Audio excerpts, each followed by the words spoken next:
welcome. So let's begin with one of our interesting topics, and that is understanding about three major organizations: IPCC, UNEP and IGBP. So let's begin with the very first one, which is IGBP. The most important thing here to note is this institute or this organization, this program was started, but later on it ended in 2015, so it's no more functional.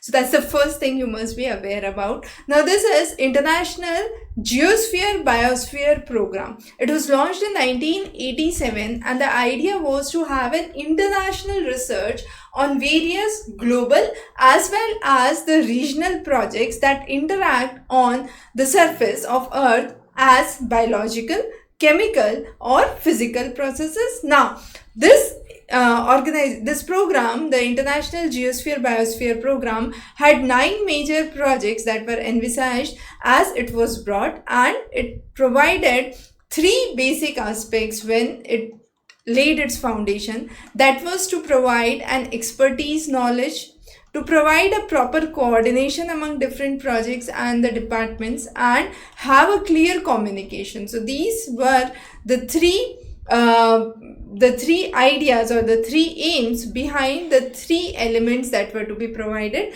And the key elements which were taken into account under the IGBP project were the planet under pressure, and the transformation in an era of global change. We'll come to all these 3 points in detail and understand each of these parameters as we move forward. However, this institute, this program, we could say, is a research community built up program which focuses on collaboration from various institutes like IPCC, UNEP, UNFCCC, UNESCO are some of those. Now, what are the key projects? We said there are 9 project areas that mainly it focused on. So the first is to develop an international research. Now, international research on the areas related to land, ocean and atmosphere. So that encompasses the complete biosphere, hydrosphere, lithosphere and atmosphere.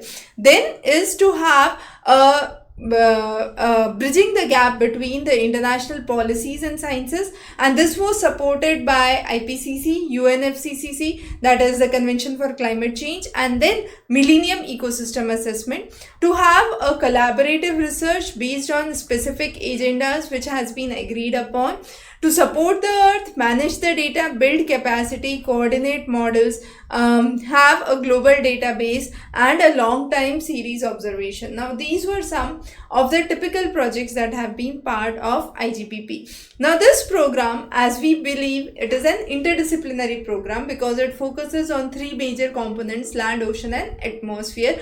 There has been an integrated approach to develop it. One such example of this project is FluxNet. Now FluxNet is a global network of more than 240 flux towers which have been established to understand the key flux between the land and atmosphere. Similarly, there are regional researches which have been worked with IGBP project, capacity building, and this has been supported by 2 major institutions, that is the Inter-American Institute for Global Climate Change. The next institute is the Asia Pacific Network for Global Climate Research. So Inter-American Institute and Asia Pacific Network have been working with it.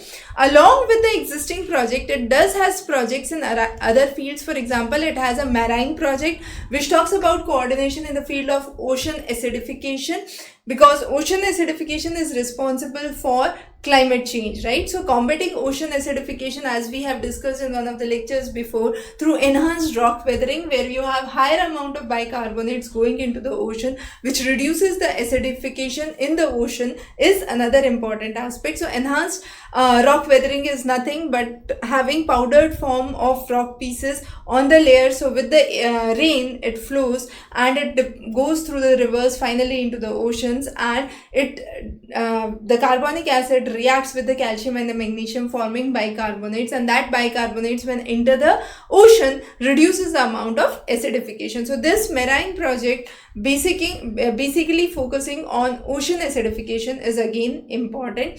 Then we also have biogeochemical budgeting methods, mainly for the coastal areas.